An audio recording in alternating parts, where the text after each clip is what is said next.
Renaissance ইউরোপের মধ্যযুগে এক বিশেষ অবদান হলো রেনেসাঁ সংস্কার আন্দোলন এবং এর মাধ্যমে জ্ঞান বিজ্ঞান ভিত্তিক চিন্তাভাবনার বিকাশ। ধর্মীয় গোঁড়ামিপনা, অন্ধত্ব, সামন্ত শ্রেণীর সুবিধা প্রাপ্তির মানসিকতা এবং অন্যকে শোষণ করা মধ্যযুগীয় ইউরোপের এক অন্যতম জাতীয় চরিত্রে পরিণত হয়। ফলে জ্ঞান বিজ্ঞান চর্চা হয় উপেক্ষিত, যুক্তিভিত্তিক চিন্তা দর্শন হয় বর্জিত।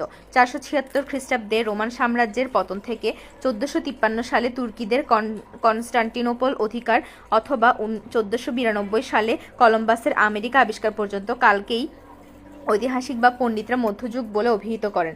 মধ্যযুগের ইউরোপের ইতিহাসে খ্রিস্টান ধর্মের প্রভাব প্রতিপত্তি এক বিশেষ আলোচনার অধ্যায়। সামন্ততন্ত্রের যুগে ধর্মীয় প্রতিষ্ঠান হিসেবে চার্চ এবং ধর্মগুরু হিসেবে পাদ্রী বা যাজক সম্প্রদায়ের অর্থ সম্পদ এবং ক্ষমতা ঈর্ষণীয় পর্যায়ে পৌঁছেছিল। চার্চ ও যাজকদের হাতে সমগ্র ইউরোপের 1/3 জমি চলে গিয়েছিল। সামন্ত সংগঠনের সাথে চার্চের সাংগঠনিক কাঠামোর ছিল অপূর্ব মিল। খ্রিস্ট জগতের ধর্মগুরু পোপ ছিল ক্ষমতা ও আধিপত্যের দিক থেকে সম্রাটের সমপর্যায়ভুক্ত। ত্রয়োদশ শতাব্দী জুড়ে ছিল পোপের সাথে সম্রাটের ক্ষমতার দ্বন্দ্ব।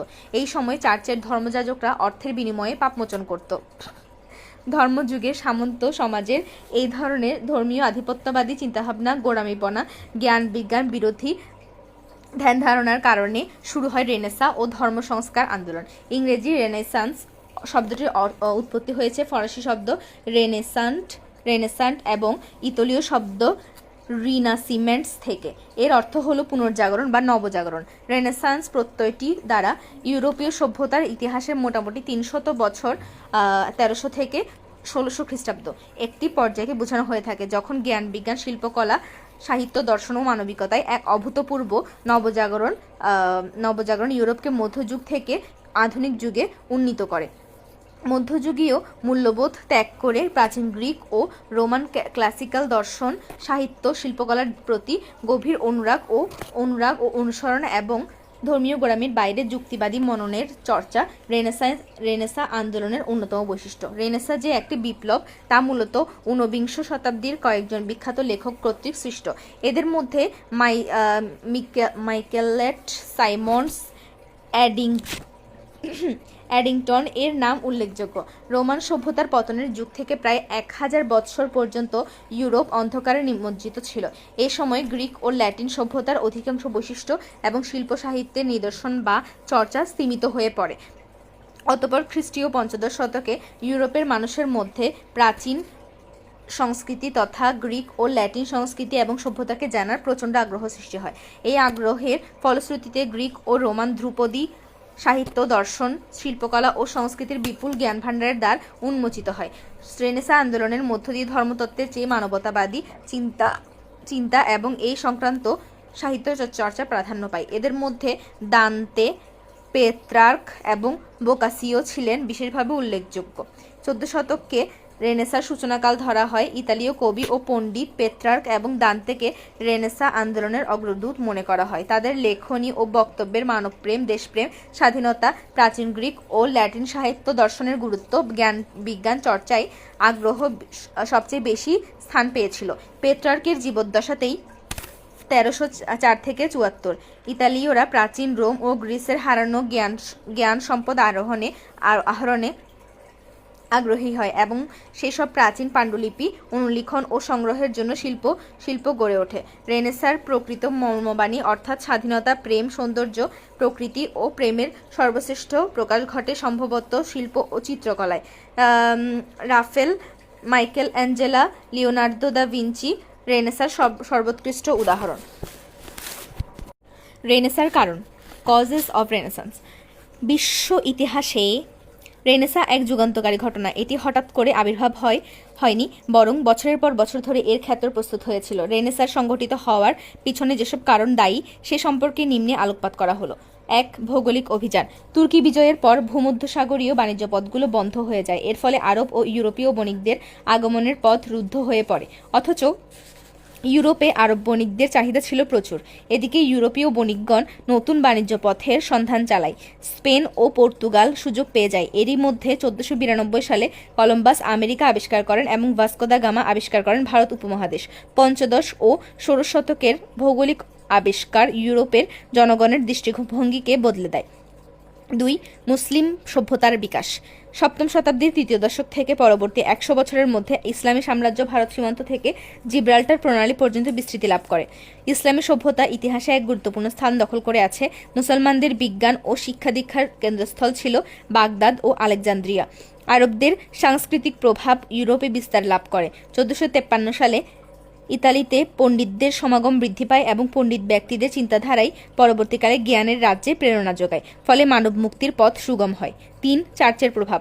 মধ্যযুগে চার্চের প্রভাব ছিল প্রবল। আনুগত্য ও বশ্যতা ছিল চার্চের মূল উদ্দেশ্য। প্রভূত সম্পদের মালিক পোপ ছিলেন এর প্রধান। স্বাধীন চিন্তা প্রতিষ্ঠা করা এবং অত্যাচার থেকে মুক্তি লাভের জন্য রেনেসাঁ আন্দোলন মাথাচাড়া দিয়ে ওঠে। 4. ধর্মযুদ্ধ। ইউরোপে 200 বছর ধরে ধর্মযুদ্ধ চলার ফলে এক নতুন জোয়ারের সৃষ্টি হয়। বিশেষ করে ক্রুসেড ইউরোপের সমাজ জীবনকে আলোড়িত করে। এর ফলে রেনেসাঁর উদ্ভব হয়। একদিকে ব্যবসায়ী বাণিজ্যের প্রসার, অন্যদিকে ক্রুসেডের ফলে ইউরোপে নবজাগরণ সৃষ্টি হয়। 5. যন্ত্রশিল্পের উদ্ভব। যন্ত্রশিল্পের আবিষ্কারের ফলে রেনেসাঁর উদ্ভব আসন্ন হয়। পশুশক্তির পরিবর্তে যন্ত্রশক্তির ব্যবহার, প্রকৃতির উপর মানুষের নির্ভরশীলতা রেনেসাঁ আন্দোলনকে ত্বরান্বিত করে। যন্ত্রের আবিষ্কারের ফলেই কলম্বাস পঞ্চদশ শতাব্দীতে আটলান্টিক মহাসাগর পাড়ি দিয়েছিলেন। 6. কাগজ ও মুদ্রণ যন্ত্রের আবিষ্কার। কাগজ ও মুদ্রণ শিল্প প্রকাশনা ও জ্ঞান চর্চার ক্ষেত্রে গুরুত্বপূর্ণ ভূমিকা পালন করে। এর প্রভাবে মানুষের মধ্যে নতুন চেতনার উন্মেষ ঘটে। বই পুস্তক সহজলভ্য হয় এবং স্বল্প মূল্যে পাওয়া যায়, ফলে নবজাগরণ আন্দোলনের রূপ লাভ করে। 7. মানবতাবাদী দৃষ্টিভঙ্গির প্রভাব। রেনেসাঁর আরেকটি কারণ হলো সাহিত্যে, শিল্পে ও ভাস্কর্যে যখন মানবতাবাদী দৃষ্টিভঙ্গির প্রতিফলন ঘটে তখন রেনেসাঁ আন্দোলন তীব্রতর হয়। বিজ্ঞানের নব নব আবিষ্কারের মধ্যে আবির্ভূত হলেন একদল সংস্কৃতিবান মনীষী। এদেরকে বলা হয় মানবতাবাদী কর্মী।